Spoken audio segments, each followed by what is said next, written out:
10ാം class +1 ചോദ്യപേപ്പർ ചോർച്ചയിൽ crime branch അന്വേഷണം തുടങ്ങി. കോഴിക്കോട് ക്രൈംബ്രാഞ്ച് SP കെ മൊയ്തീൻകുട്ടിയുടെ മേൽനോട്ടത്തിലാണ് അന്വേഷണം.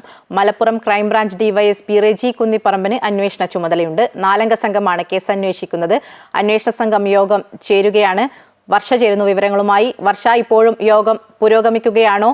ഒപ്പം ഈ യൂട്യൂബ് ചാനലായ MS സൊല്യൂഷൻസിന്റെ മേധാവിയുടെ മൊഴി എപ്പോഴാകും എടുക്കുക? മായ, ഈ കോഴിക്കോട് ക്രൈംബ്രാഞ്ച് ഓഫീസിൽ നടക്കുന്ന യോഗം എന്തായാലും ഇപ്പോൾ കഴിഞ്ഞിട്ടുണ്ട്. അതായത് കഴിഞ്ഞു. DYSP മലപ്പുറം ക്രൈംബ്രാഞ്ച് DYSP ഇപ്പോൾ അല്പസമയത്തിനകമാണ് ഇവിടെ നിന്ന് മടങ്ങിയത്. എന്നാൽ ഈ അന്വേഷണത്തെ കുറിച്ചുള്ള കൂടുതൽ വിവരങ്ങൾ ഇതുവരെ ക്രൈംബ്രാഞ്ചിന്റെ ഭാഗത്തു നിന്നും ഒന്നും അറിഞ്ഞിട്ടില്ല. സമഗ്ര അന്വേഷണം ഉണ്ടാകുമെന്നുള്ള കാര്യം തന്നെയാണ് ക്രൈംബ്രാഞ്ച് ഓഫീസർമാർ വ്യക്തമാക്കുന്നത്. നമുക്കറിയാം, കഴിഞ്ഞ ദിവസമാണ് ഇത് സംബന്ധിച്ച് പോലീസ് മേധാവി ഉത്തരവിറക്കിയത്. ക്രൈംബ്രാഞ്ച് അന്വേഷണം ഉണ്ടാകുമെന്ന് അറിയിച്ചുകൊണ്ട്. തുടർന്ന് ഇന്നാണ് ഈ ഒരു അന്വേഷണം തുടങ്ങിയത്. ഇനി ഈ മായ സൂചിപ്പിച്ചതുപോലെ ഇന്നിനി ഈ മൊഴി രേഖപ്പെടുത്തുമെന്നുള്ള കാര്യം വ്യക്തമല്ല. എന്തായാലും ഇനി യോഗത്തെക്കുറിച്ച് കൂടുതൽ വിവരങ്ങൾ അറിയേണ്ടതുണ്ട്. അല്പസമയം മുമ്പാണ് എന്തായാലും യോഗം പൂർത്തിയായത്.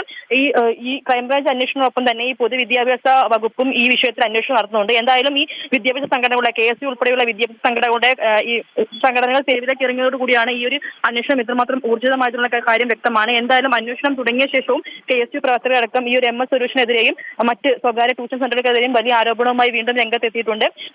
തൊട്ട് മുമ്പ് KSUവിന്റെ ജില്ലാ പ്രസിഡന്റ് VT സൂരജ്, കോഴിക്കോട് ജില്ലാ പ്രസിഡന്റ് VT സൂരജ് നടത്തിയ വാർത്താ സമ്മേളനത്തിൽ ആ കാര്യമാണ് വ്യക്തമാക്കിയത്. ഈ MS സൊല്യൂഷൻ പോലെ തന്നെ മറ്റ് സ്വകാര്യ ട്യൂഷൻ സെന്ററുകളിലെല്ലാം സർക്കാർ സ്കൂളുകളിലെ അധ്യാപകർ ക്ലാസ് എടുക്കാൻ എത്തുന്നു എന്നുള്ളതാണ് ഇവർ ഉന്നയിച്ച പ്രധാനപ്പെട്ട ആരോപണം.